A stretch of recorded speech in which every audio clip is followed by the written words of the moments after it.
हाय। Hi sir. कैसी रही father की स्पीच?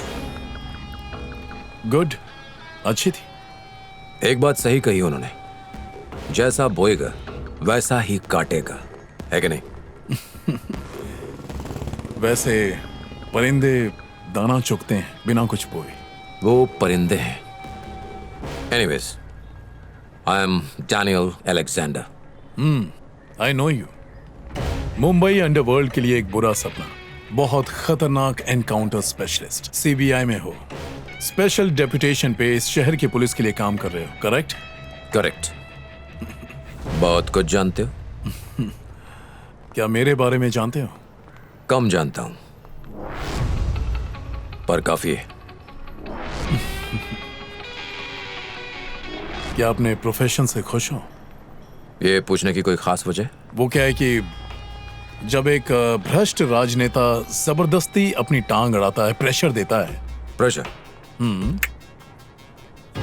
चाहे पॉलिटिशियन हो या फिर चोर हो, प्रेशर देने का काम मैं करता हूं। तुमने चीते को शिकार करते हो देखा है? शिकार के दिखने तक इट्स स्लो। एक बार घात लगा ले तो बिजली की तेजी से छलांग लगाता है, शिकार बच नहीं पाता। शिकार कमजोर हो तो ना, अगर शिकार कुछ ज्यादा ही फुर्तीला हो तो चीते पर पलटवार करता है और कभी हार नहीं मानता। जैक, मेरी एक बुरी आदत है, मैं पीछे नहीं हटता। ठान लिया तो शिकार मार कर ही रहता हूं।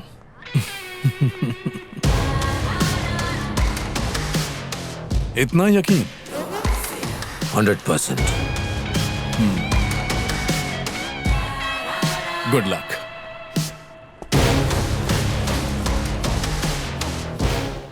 लेफ्टिनेंट कर्नल कृष्ण कुमार की कश्मीर में टेररिस्ट द्वारा गोली मारकर हत्या कर दी गई। उनकी अंतिम क्रिया के लिए उनका शव उनके घर लाया गया है। सारे पॉलिटिकल लीडर्स उन्हें श्रद्धांजलि दे रहे हैं।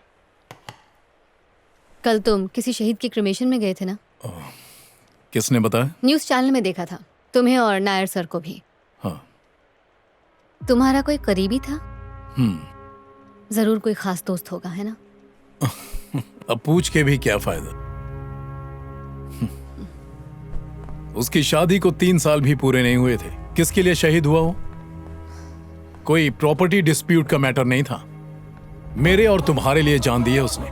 हम जिस देश में रहते हैं उसकी हिफाजत कर रहा था। मेरा रिश्तेदार होता तब जाता, तब सही लगता ना तुमको?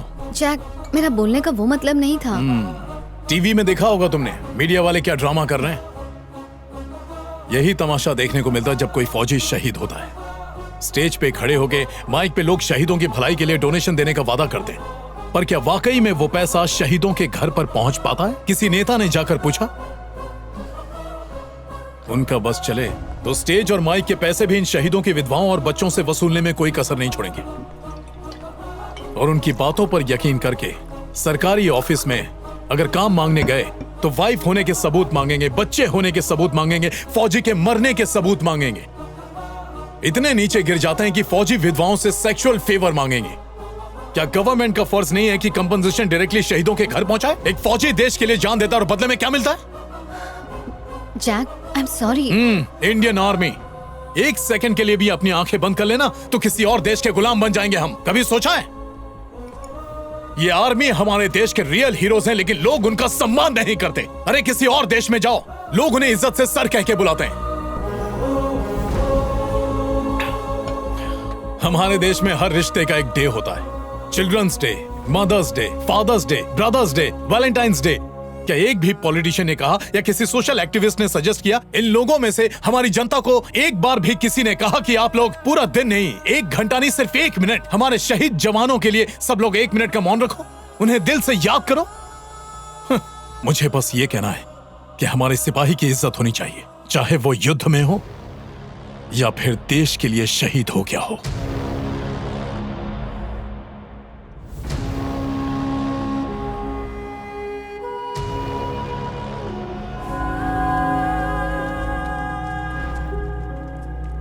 पापा उठो, पापा पापा। बच्चों की पढ़ाई का खर्चा हमारी सरकार उठाएगी और सिर्फ इतना ही नहीं, उनकी पत्नी को नौकरी भी दी जाएगी। यहाँ का एमएलए होने के नाते इस बहन को अपने पाँव पर खड़े होने में मैं हर संभव मदद करूँगा। उस एमएलए की बातों पर भरोसा करके भाभी ने सरकारी दफ्तरों के चक्कर लगाए। ये एमएलए के लेटर से कुछ नहीं होगा। जब आपके पास सर्टिफिकेट होगा तो आके बात करना। इस लेटर के दम पे सर्टिफिकेट नहीं बनने वाला।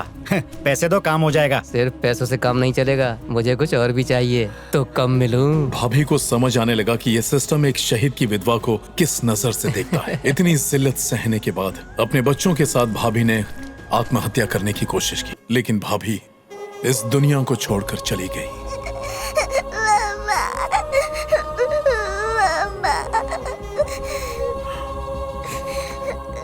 इनका ख्याल रखना। चाचू मत जाओ, मुझे छोड़ के मत जाओ। आ जाओ। चाचू मत जाओ। चाचू। अच्छा बेटा, उस दिन के बाद सिर्फ उनके लिए ही जीता हूँ और उनके जैसे और अनाथों के लिए भी। मम्मा।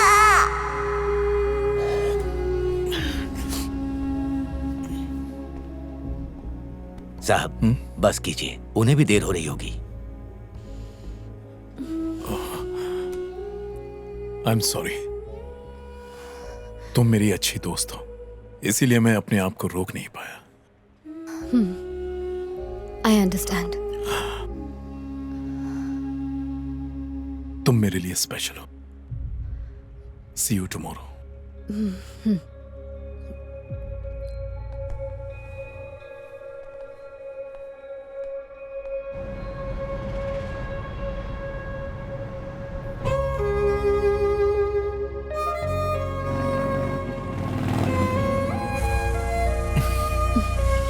ये है मेरी दुनिया।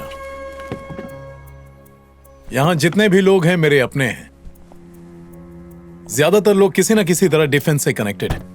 वो जो युद्ध में लड़ते हुए घायल हुए, शहीदों के परिवार, उनके बच्चे और भी ऐसे कई लोग। बहुत बड़ा इंस्टीट्यूशन है। यहां सबके पास जॉब है। 130 एकड़ में फैले इस ट्रस्ट के अंदर और भी कई इंस्टीट्यूशंस हैं। आओ दिखाता हूं। आज के दिन यहाँ रहने वाले सभी लोग शहीदों को याद करते हैं। आओ।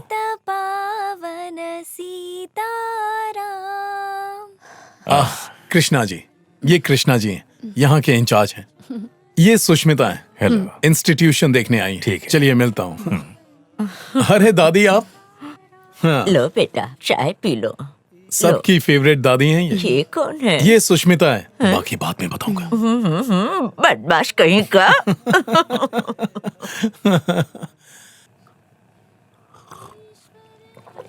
यहाँ तो एक अलग ही दुनिया है। देश के लिए शहीद होने वाले फौजी का परिवार बेसहारा न हो, इसी सोच के साथ हमने इस इंस्टीट्यूशन की नींव रखी है। चाचू। हाय। चल चल जल्दी चल। ये दोनों मेरे भतीजे हैं। कम कम कम कम। मुझे उठाओ चाचू। आराम से आराम से। नाम क्या है तुम्हारा? मेरा नाम है सूरज और इसका नाम है नीरज। कौन सी क्लास में पढ़ते हो? मैं 3rd में हूँ और ये नर्सरी में। बड़े होकर क्या बनोगे? मैं एक आर्मी ऑफिसर बनूंगा। मुझे भी।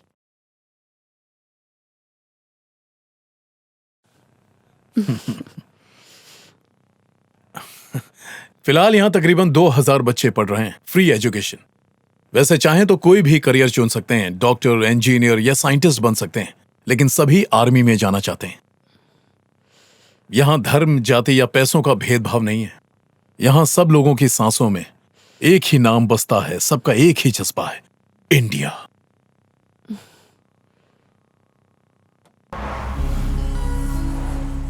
हेलो। एक लंबे टूर पर चलें? पर कहाँ? जो तुम्हारे दिल के बहुत करीब हो। चलो अब घर जाकर बैग्स पैक कर लो।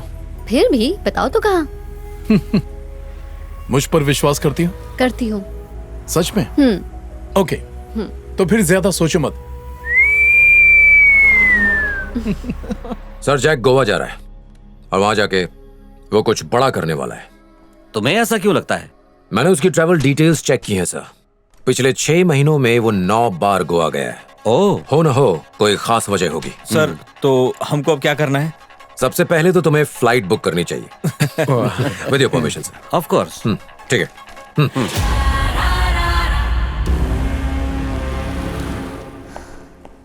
Can I have the keys? Hello. Thank you. तुम्हारी ओके, चाबी। Thank you. Your room. This is mine. ठीक है। Welcome ma'am.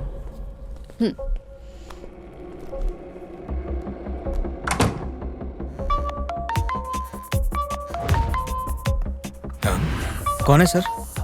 ओह, हाँ बोलो। जैक सेम होटल में सेम रूम में ठहरा है जहाँ पहले भी रुका था। और तुम? मैं उसके ऑपोजिट रूम में। नहीं नहीं, तुम उसी के कमरे में रहो। उसके टारगेट का पता लगाना बेहद जरूरी है। Okay sir.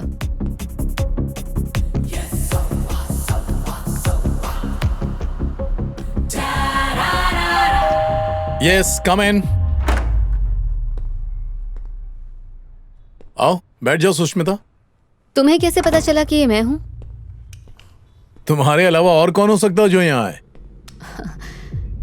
ये बाहर क्या देख रहे हो? बस ऐसे ही। पहले से गोवा काफी बदल गया है। ऐसा क्या बदल गया है गोवा में? जैसे उस ब्रिज को देखो, उसके आने से लाइफ इजी हो गई। और वो कैसे? लोगों को आने जाने में दिक्कतें कम हो रही हैं। हाँ। वैसे इस शहर की एक खास बात है, ये पहले जाने को कहता है और फिर आने को। वो कैसे? गो एंड आ गोवा। How funny. अच्छा, एक जरूरी काम। कहाँ जा रहे हो? तब तक तुम अपने रूम में रेस्ट करो, चाहो तो यहीं रुक जाओ। यही रहूंगी। ये रूम ज्यादा बड़ा है। क्यों, स्क्वायर फीट माप लिया क्या? तुमने बताया नहीं कहाँ जा रहे हो। मैं आउटडोर गेम खेलने जा रहा हूँ, तुम इंडोर गेम खेलो। अरे सी यू, बाय। अरे सुनो, जैक।